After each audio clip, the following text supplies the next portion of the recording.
This podcast is for educational and entertainment purposes only. Nothing stated on it, either by its hosts or any guests, is to be construed as psychological, medical, or legal advice.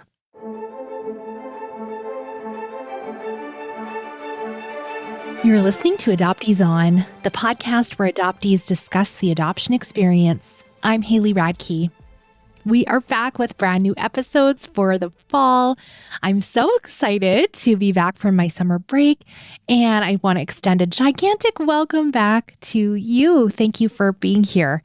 If you're new here, I'm so glad to have you. This is a place where we talk about all the complexities of adoption, the good, the bad, the confusing, and we build community while we talk about the hard things. I feel privileged to be entrusted with some really remarkable insights that my guests are willing to share with you, and I hope you feel included as you listen in. Today, I'm so honored to introduce you to Kara Voss, one of the first adoptees to ever successfully win a paternity lawsuit in South Korea. Kara's biological father was compelled by the courts to take a DNA test confirming his genetic connection to Kara, which in turn allowed her to be added to the family registry as his daughter. We talk about the difficulties of disenfranchised grief she experienced when he died only 6 months after her court victory. Kara also shares about how there is room for us to be thankful for our current lives and also freedom to search for our origins and grieve the past. We wrap up with some recommended resources, and as always, links to everything we'll be talking about today are on the website adopteeson.com. Let's listen in. I'm so pleased to welcome to Adoptees On, Kara Voss. Welcome, Kara. Hi, thank you for having me. Absolutely, my pleasure. I'd love it if you would start by sharing some of your story with us. Well, if you read anything in the news, or if you've seen any other maybe clips, then my story is quite long. So I'm going to give you the very short edited version. Otherwise, we could be here until tomorrow. I have found I'm adopted, obviously, back when I was almost 4 is what I've now found out, to America from South Korea. And my papers show and my files show absolutely no information about my birth family. And so then I just decided, after my daughter was around the age that I thought I was, around 2 years old, when she became around that age, then I decided, okay, I want to start searching for my biological mother. That was really important to me because I saw the bond that I built with my daughter, and I thought she must be living with so much guilt and shame, and I just want to relieve her of that.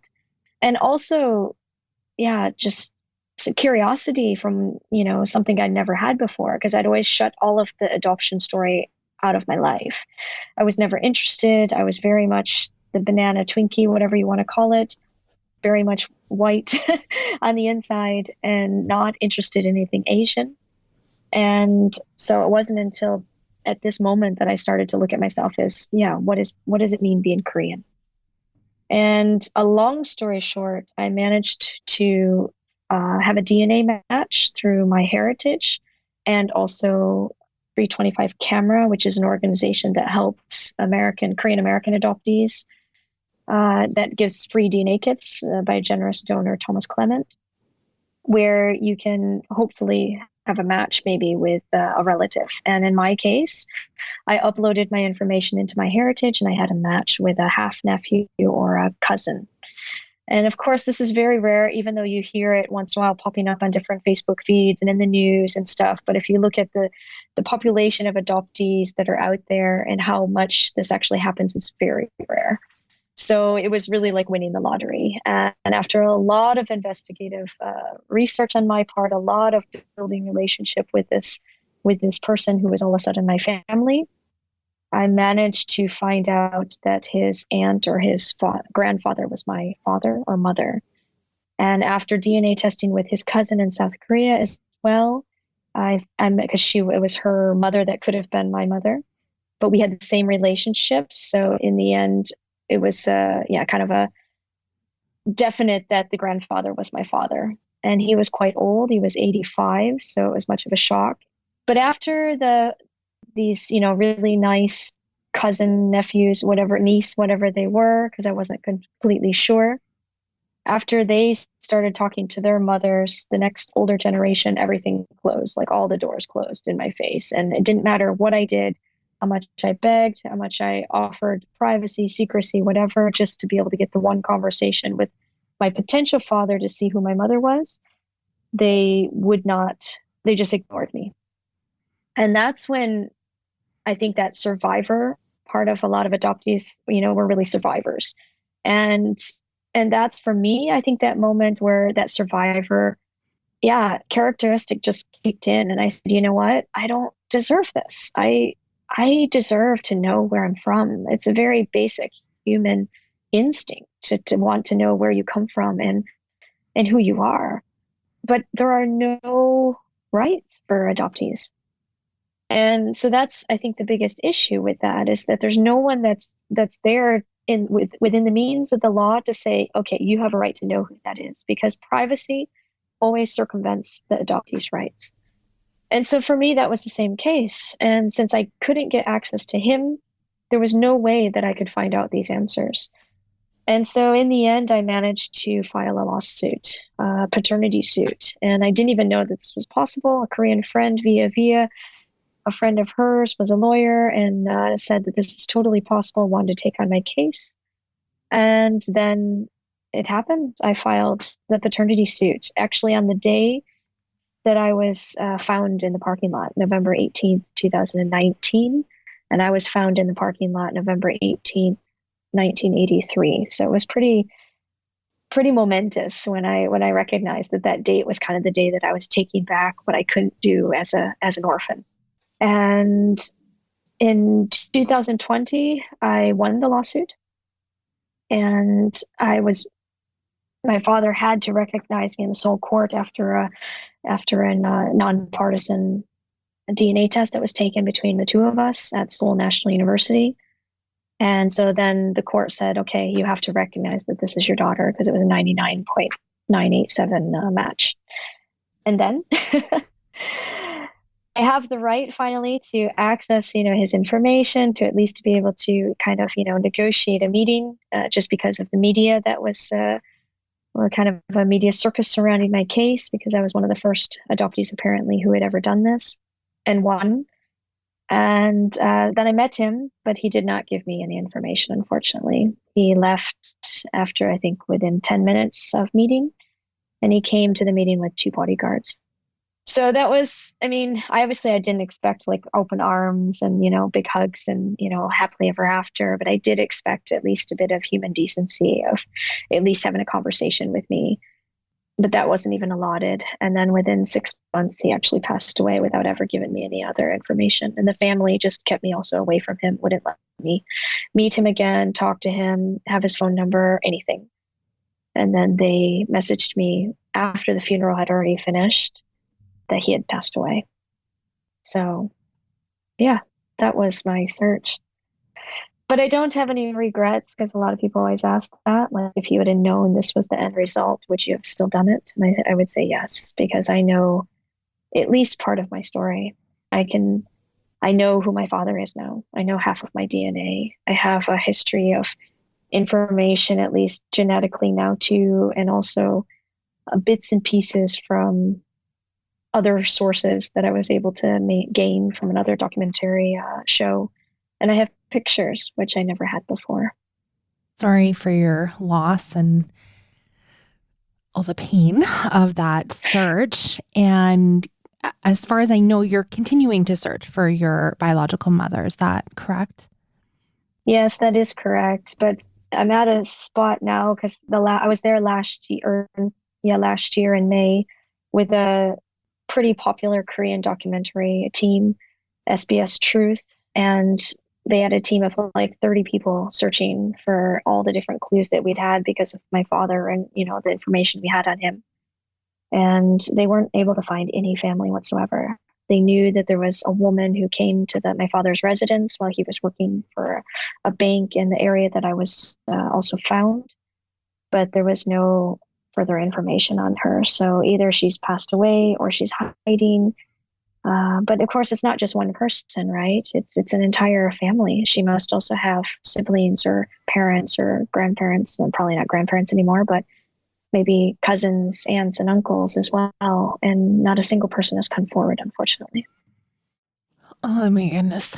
I watched that piece this morning as I was preparing for our conversation, and I watched it in subtitled English, and just the lengths that other people have gone through for you, working so hard, all those many hours, and just to come up almost empty-handed. The moment where they handed you photos of your biological father, I just was kind of bawling, because it's so sad that that's that's the thing you had to get excited about, was these pictures from some reporters. Yeah. And he couldn't even give you the dignity of showing up to a meeting, showing you his face. You shared there that he had a hat on and a mask and sunglasses, and I don't know, it just sounds so painful to me. Can you share a little bit about that moment? And I don't know what was going through your head. You're in the same room, but yeah, I mean, that morning, of course, all the media wanted to go with me to the meeting, but I had promised the family that I would go alone. It wouldn't happen. So I took a taxi on my own. I asked my Korean friends, for obviously clothing. I mean, it's the first time in 39 years that I was going to meet my father, right? And so I'd ask for clothing tips, even to the point of my friend telling me don't wear, open shoes, because that's disrespectful in Korean to have, any part of your feet showing for elderly people. So those basic things, and just, yeah, I was so nervous. And then I took a taxi there to Gangnam, and I was at in my lawyer's office. Just every cell, I think, on my body was alive. You could actually feel it, And then, we were waiting, and then all of a sudden my lawyer got a phone call, and then that's when the family said, okay, he's coming now, but he's coming with 2 bodyguards. And my lawyer just that was the only moment, because she'd been professional the entire time, not showing any kind of emotion, just very professional, and no matter how many times I think I broke down and cried. And she just flipped a gasket at that point, because she was just what?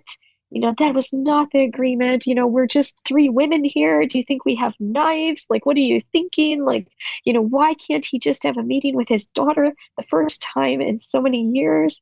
And that was supposed to be it. I had written a letter and had it translated to Korean that he could read, so that we would have the first 10 minutes just alone, just the 2 of us. And I know a bit of basic Korean that I could speak just a little bit. I'd been practicing, and of course I'd made kind of a video picture slideshow that he could see, my life and my family. And they said if I didn't accept that, then, the meeting would be canceled. And I'm there already. I'd worked so hard, more than a year to get to this point. Well, more than a year, more than 5 years, probably, to get to that point. And so then I just had to obviously agree. And so the bodyguards came up, and it was out of a movie. I mean, I sat there and I just thought, this is not my life.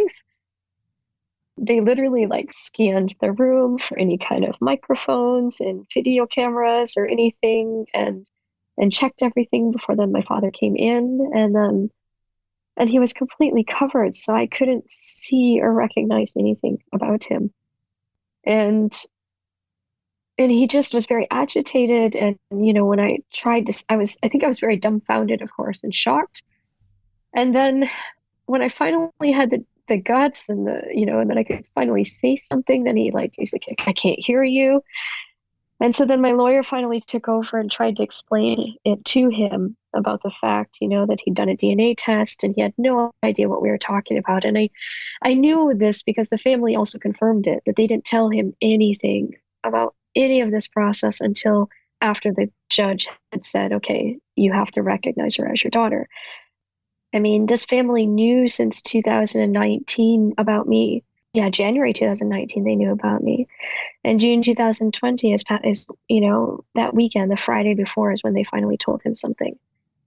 And he's 86, so I can imagine it must have been very shocking also for him. And in the Korean culture, I think he was very patriarchal, very, very much, I'm the man, I'm the family, I can do no wrong. That probably was also part of maybe his mentality as well. And he's very wealthy. So I think that also has a lot to do with, him saving face as a part of the culture as well, not admitting to any kind of mistakes, maybe that maybe I was a mistake. And yeah, and then he just left. I tried to get him to read the letter. I tried to get him to watch the movie. I begged him not to leave, and he just left. And then I just wailed.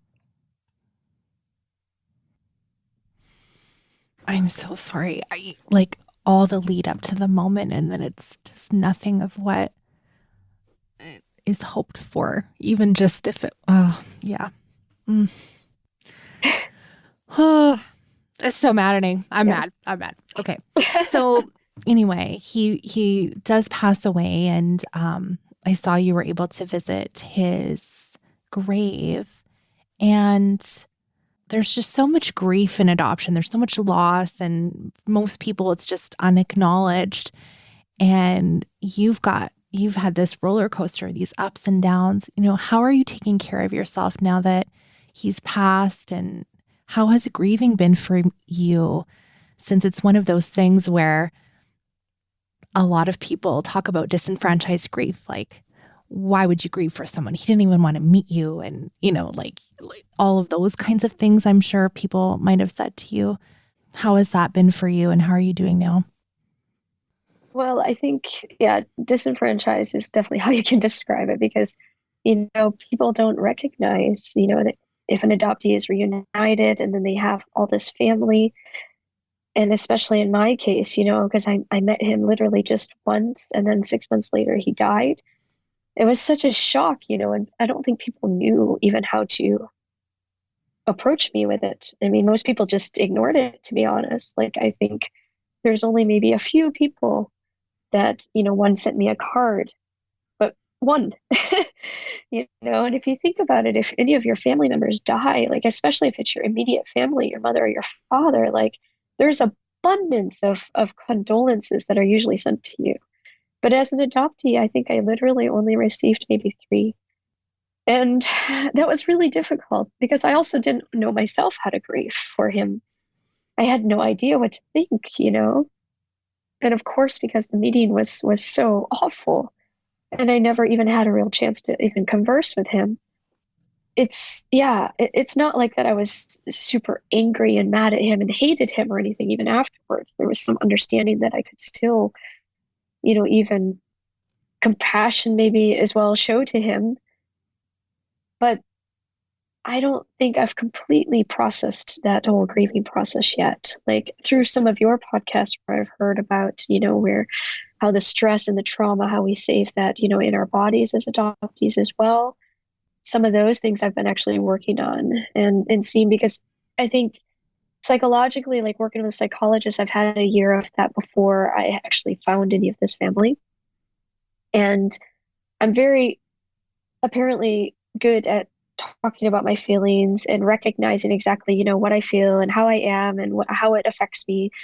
But I guess matching that to like your body and the stress that you end up just holding within your body, I am not good with that. So instead, at nighttime, I sleep very, very stiff. Like I pretty much don't relax.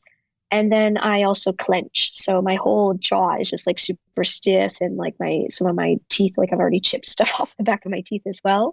So this is how I recognize that that's how I handle it. So like on the surface in my daily life, I'm very strong and capable, and people would never imagine that this is all even in play. But this is then how I trap it in my body. And so I've recognized that now.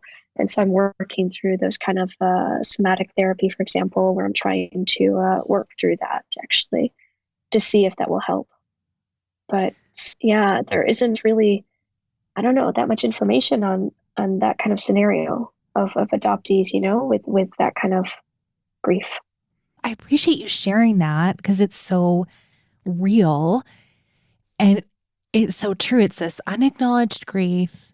We don't even know how we're allowed to feel about something like that.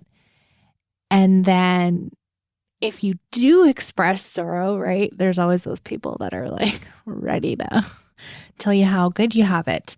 Yes. Yeah, and when you to out before, like, oh, but he was a terrible man, and he was awful. So, just think about what you have. And it's like, and that's continually always told to us in general as adoptees. And I know that that person means well, but that's what I hope to change by sharing my story, is that those kind of people will recognize that the complexity of saying such a simple statement like that is so hurtful, actually, for the adoptee, because it makes how they feel and what they're going through completely irrelevant, because we're constantly told throughout our lives to just look forward. Don't think about our past. You're not allowed to grieve for anything that you lost. You've received so much. So just be thankful for that and move on. Yeah, so invalidating. Definitely. Well, I was going to say, let's lighten it up a little, but it's not really lighter. I just don't want to keep causing pain.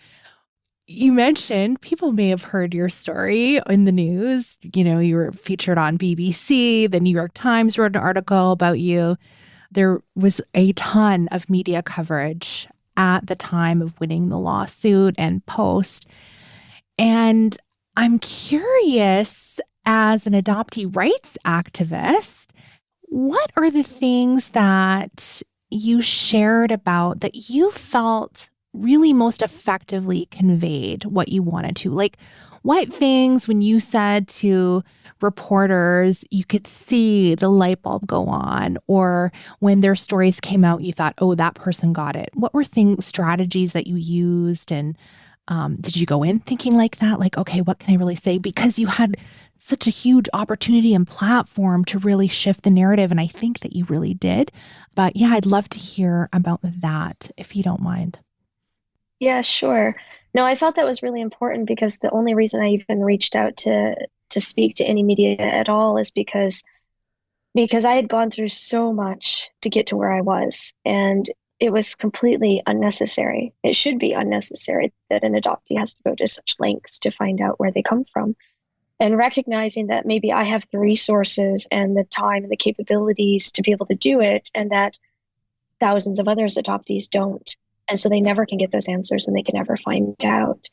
And my biggest part of wanting to change the narrative is making it evidently clear that adoptees have these rights. They should have these rights, and that governments need to change these rights for adoptees, that we are no longer those orphans that are sent away. We are adults. We have citizenship. We have, accomplished lives, most of us now as well. And it doesn't matter what kind of life you're leading now, that basic question should always be able to be answered, no matter where you're at in your stage of life. But a lot of people don't recognize that that's even necessary. They honestly believe and think that an forever family will completely change our compass, and we'll never think about our past anymore. But there are so many triggers for every adoptee, and you hear it countless times as you listen to adoptee stories. There's always some kind of trigger that leads us back to that origin. And if you look at the common individual, even doing all these DNA tests, who know their entire bloodlines, and they still want to know even where they originate back 100 years ago. So why is it so completely ridiculous for adoptees to want to know where they originate from?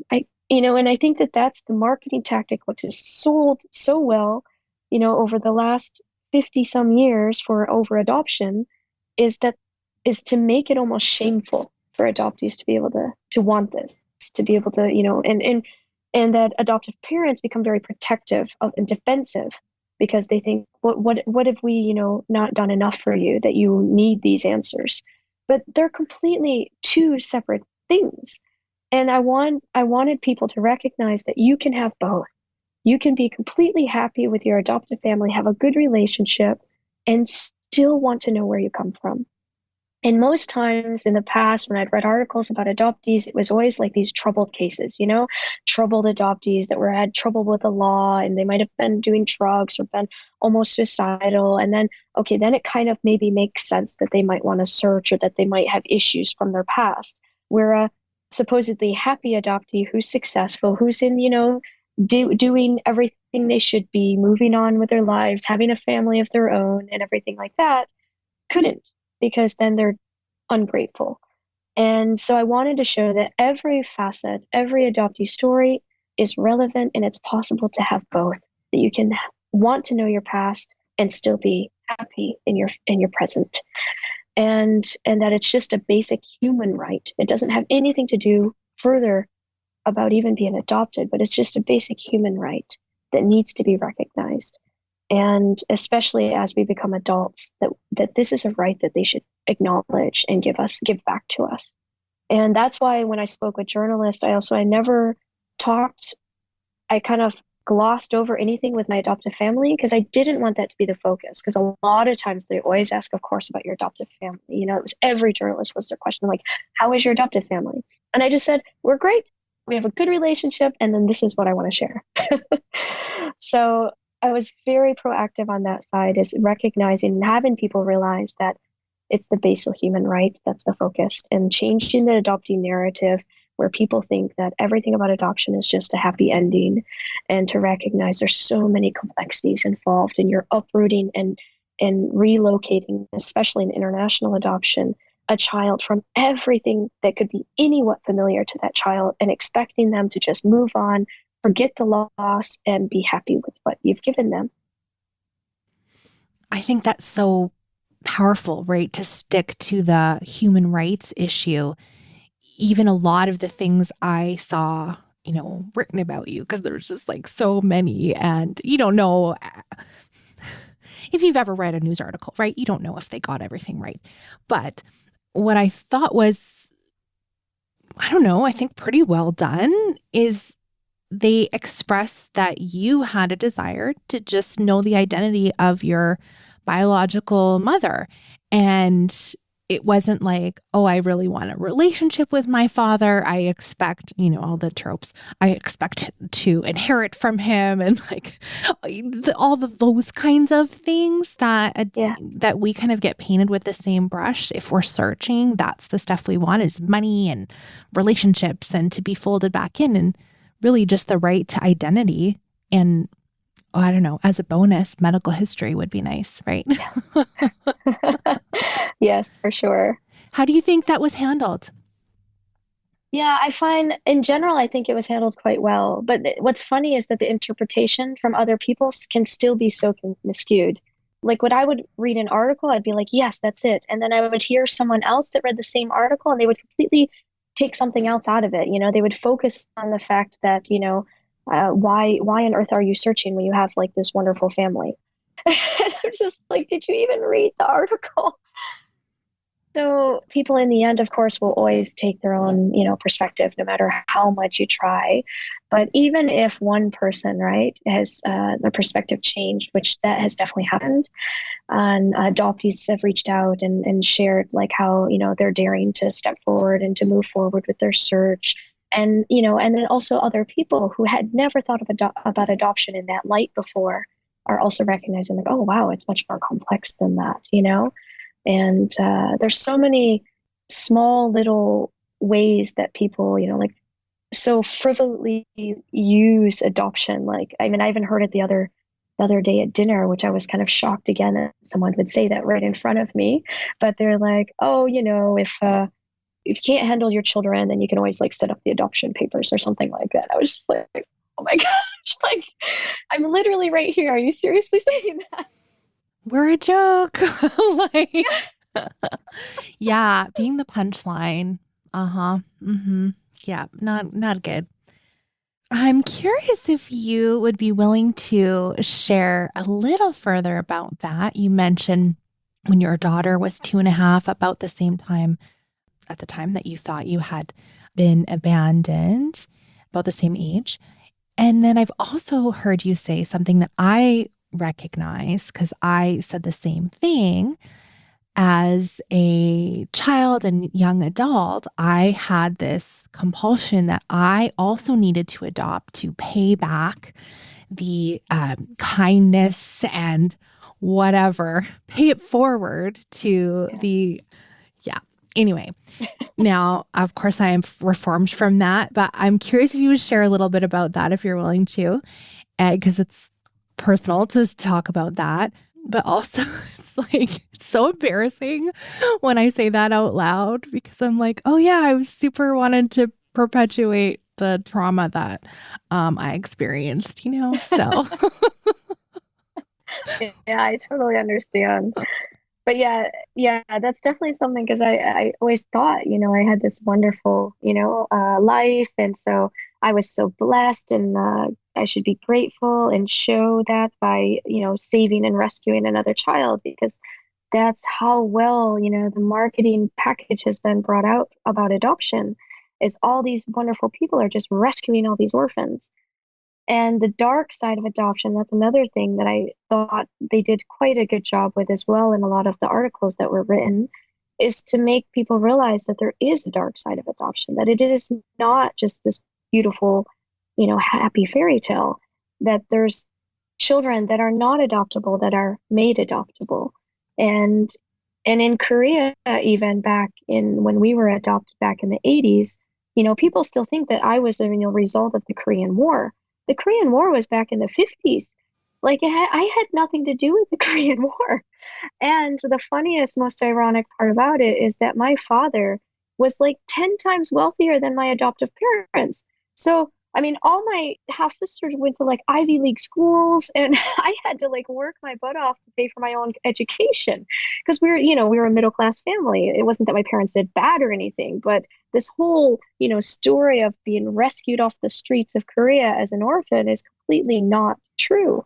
And so this is the side too that, when I learned all of this, it made me realize that there is so much more complexity to adoption and the whole system. And that really, in my opinion, especially international adoption is child trafficking, in my opinion, because the countries that are still sending children, even Korea, there are infrastructures that should be in place in those countries that can take care of their own kids.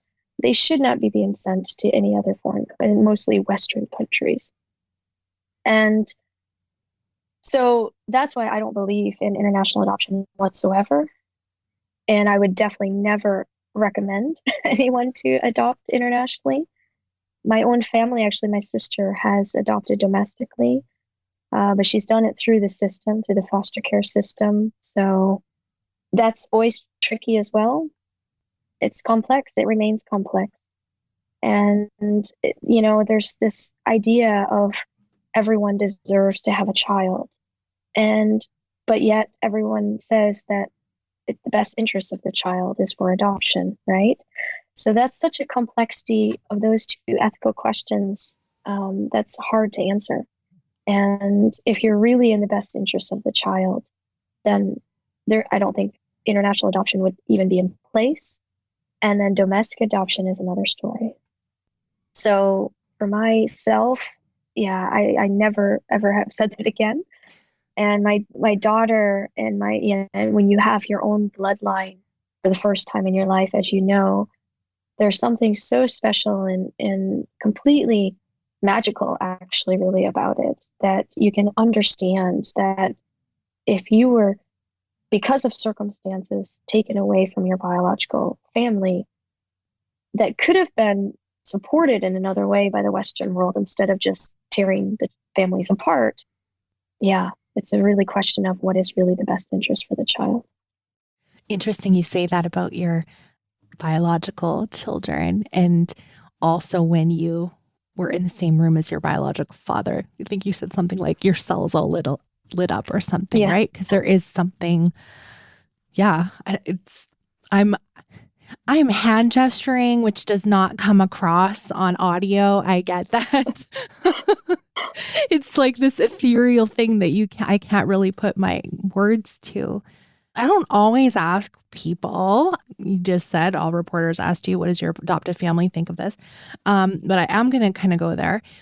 What has it been like for you to be so public and talking about adoptee rights issues? How has that impacted, or has it, your relationship with your adoptive family back in the US? Because you live in Europe, so you've got an ocean away. I'm in Canada, so you have that distance as well. But has it impacted your relationship with your adoptive family? What do they think about your activism and all the publicity surrounding your search? It definitely affected my relationship with my adoptive family. Not everyone, but definitely my mom and dad and my sister. There was a period after the lawsuit was finalized, and the media, of course, completely went crazy. And then they would, see some articles online, and yeah, that would actually, my sister is one of those people that completely took a different perspective from the article. Where I thought, how on earth did you even read that into the article? And and I think a lot of it has to do with just the defensiveness of, protecting what they've done and not wanting to feel like they were a perpetrator, which I never painted them to be at all, and I do believe that most adoptive parents really do have, the best interest in mind, but they are completely naive about how the whole adoption industry works. And that's the issue. And now, of course, it's up to us as adoptees to step up and explain it to them, to make them understand that it is not how they were sold it as it was. That's not complete. That's not true. And, in my case was definitely an example of that, because when the documentary team last year, they looked through my entire file, all the information that was supposedly written down about how I was found and what I said and my name and this and that, none of it they could really even confirm. And the people's names that were written down were completely wrong. They said that I was two, but a pediatrician said there's no way that she could have been two because of the motor skills and activities that she could do. So there's so many things, and the fact that, in Korea, actually, they had tried to place me domestically. And then I met my foster mother, and my foster mother conveyed the fact that they wanted to keep me, but the orphanage called them and told them that there was an American family looking for a 2-year-old, and I would have a better life in America. So they sent me back. So these kind of things that I discovered during my own search, where I completely believed in the whole adoption cloud of that it's beautiful and they have the best interest for the child and that there's nothing illegal or fraudulent about it, I found was in my story completely not true. And so in that regard, so my family had a really hard time with it. They didn't think that I should have taken it so far. They thought that, I should have just tried to do it under, behind the scenes and not have made such a big spectacle about it. And that hurt a lot, to be honest, because in the end, they are my family. They are my parents. And that's the ones you go to, right? When you feel this amount of pain and criticism and attacks from the outside world, because my family weren't the only ones that criticized me, my behavior. There were fellow adoptees who even did that. So, it was difficult, and we had a really rough patch.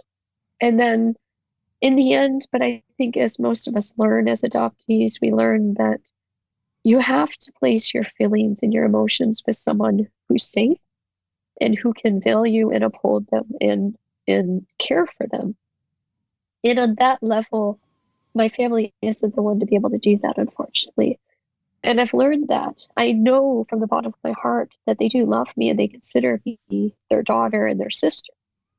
But it definitely affected the deep basis of our relationship, where I now understand that part is not capable of having a sounding board or having comfort or finding that within them. So I was recently back, actually, this last summer for my parents' 50th wedding anniversary, and all of us were together, and it was a really great time. We had a wonderful time with all the kids together and spending, quality time together. But it's at the surface level, I deep down, I know they love me, they care for me, but that's it. So this part, which is so deep and instinctual and basal, like, I wasn't able to share with them, and that was difficult. Thank you for sharing that, Kara. I'm sorry.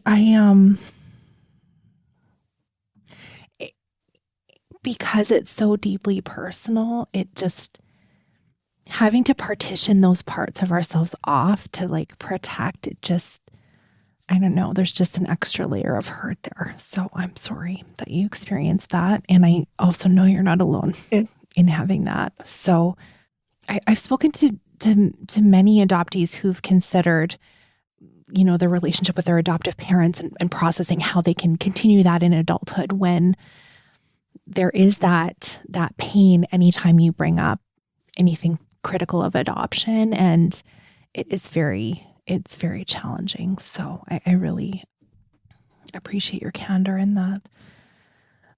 I know you've gone through so many hard moments, and you mentioned having the privilege of having the time and resources to do this battle and just keep going and be public, and none of these things that you really, probably wanted or chose or saw. No. I just like, how did you do it? What is it about you that you think you were able to make it through? What kind of supports do you have in your life? What are those characteristics of you that were just so persistent? And you said, yeah, I would do it again, because just talking about all these hard things, I'm just like, oh my gosh, I don't know. I don't know if I could do it. There's just something really special about you to be so strong. And also I acknowledge that you've been extremely vulnerable even with me today, and with so many, and generous with sharing the hard things too.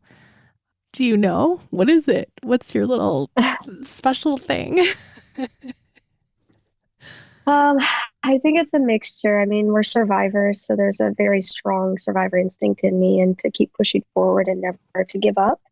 That's always been very strong within anything I do. So yeah, I should have known when I opened that, first step to starting this birth family search that it would, end up like this. But I didn't. I still, was very naive, thinking that, oh, I won't find anything, so it'll just end there.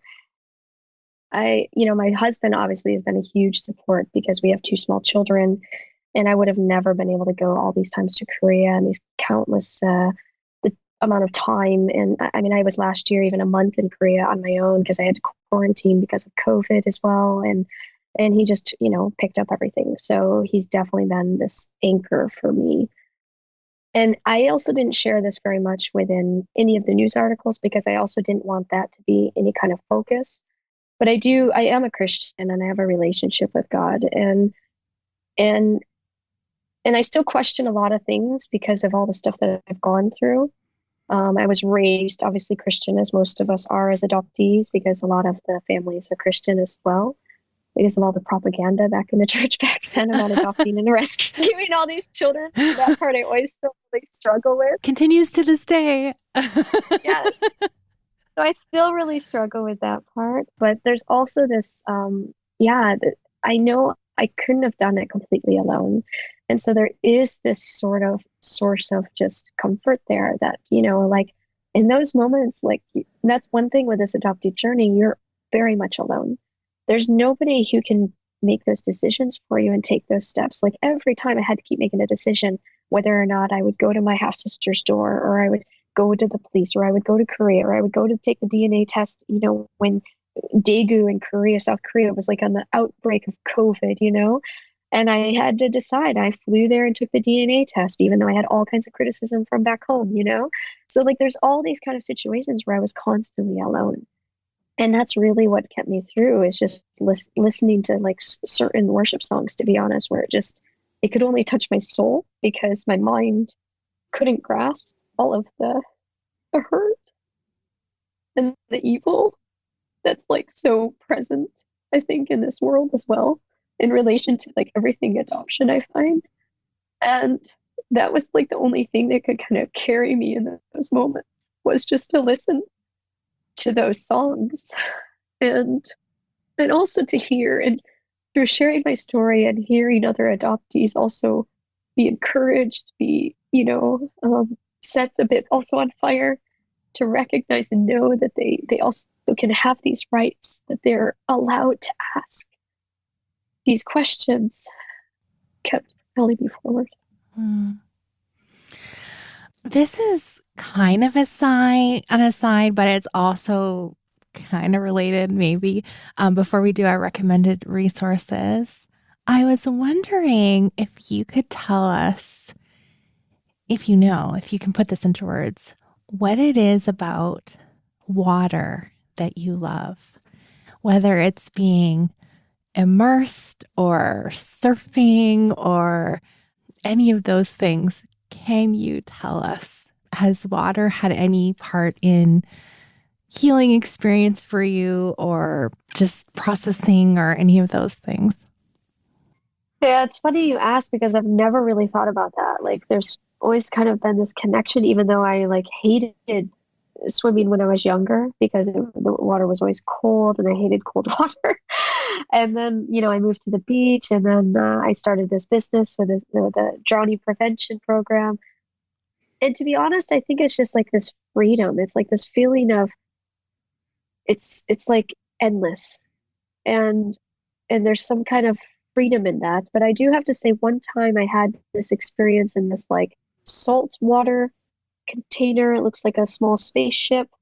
And I completely freaked out because I was contained, I think, where if I'm in open water surfing out on the ocean, then I'm free. I'm just experiencing life and I can't think about everything else that's, going on. I'm just enjoying that moment. And I think that has a lot to do with it. But when I was in this, container, and at first I just thought, oh, wow, this is so lovely, and there was soft music and I was just floating.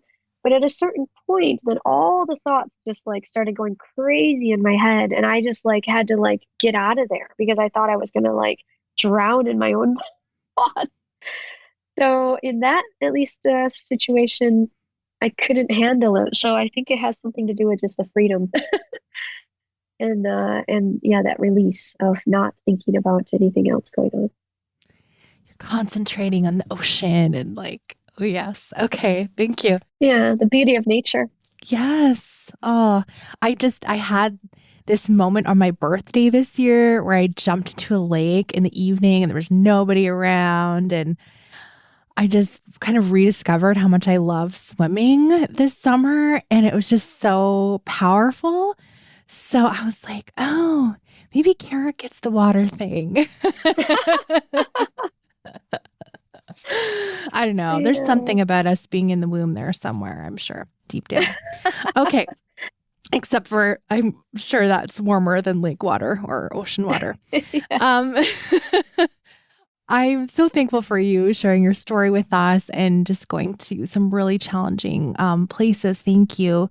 I'd love to talk about recommended resources. And the one I have is kind of timely at the time we're recording this. And I don't know how much you've been following. I know you've shared a little bit about this, but it's really interesting. There is a Danish Korean rights group that is submitting adoptee testimony to South Korea's Truth and Reconciliation Commission, really highlighting a lot of what you were mentioning today in our interview about the complexities of child trafficking and the absolute, horror things that I think have been perpetrated on adoptees, sending them worldwide from South Korea. I've seen numbers from like 200,000 to 500,000. It's sort of like there's not an exact figure that I've seen, but my recommendation is that folks follow what's going on with the Danish Korean rights group. And I know you're in the Netherlands, so that's different than Denmark. I don't worry, I know. But I'm curious if you have any comments on that. I'm going to link to all the places you can follow what's happening for this. And what do you think is going to happen with this, Kara? Do you know? Yeah, I've been participating at least in supporting with submissions from the Netherlands because Peter Moller had initiated, obviously, just in Denmark with this group. And they had already submitted something like 50 cases, I believe. And so then when I saw that in the Truth and Reconciliation Committee, then the idea is obviously that they will investigate, if there's enough evidence, that they will investigate adoption practices that have been done in Korea in the past. And this would be monumental if it could happen. In Europe, you may have heard there have been different countries, receiving countries, that have even done it, right? The Netherlands is one of them. Yes. Where they investigated, 5 different countries and over 40 years of adoption practices. And the evidence is, unsurmountable that there were many, many illegal activities and fraudulent things that were done. And so international adoption, intercountry adoption was actually stopped for a period. I've been a part of actually the committee also with the reparations that are kind of being given supposedly to adoptees. That's also been very political. But, and also they've just decided to unfortunately restart international adoption again. So I've been trying to work with them on, setting the correct parameters, if you can even set those, obviously, which I don't think is possible. But if you don't give any advice whatsoever, then they'll just keep doing the same mistakes they've always done, right? Mm-hmm. And then this committee, it would, hopefully bring about something similar is what we hope for. So all the other countries were opened up as well for 2 organizations, KSS and Holt, which I'm also from Holt. And then we could all submit our forms and our documentation that prove, what was wrong. Because a lot of adoptees have been in reunion, and then even though their file states they were, found as an orphan on a sidewalk, their mom says, no, we brought you actually into the orphanage. We signed all these papers and all this kind of stuff. And they could have actually had the information of their parents a long time ago. But because of the agencies and because of the third parties, everything was, messed up.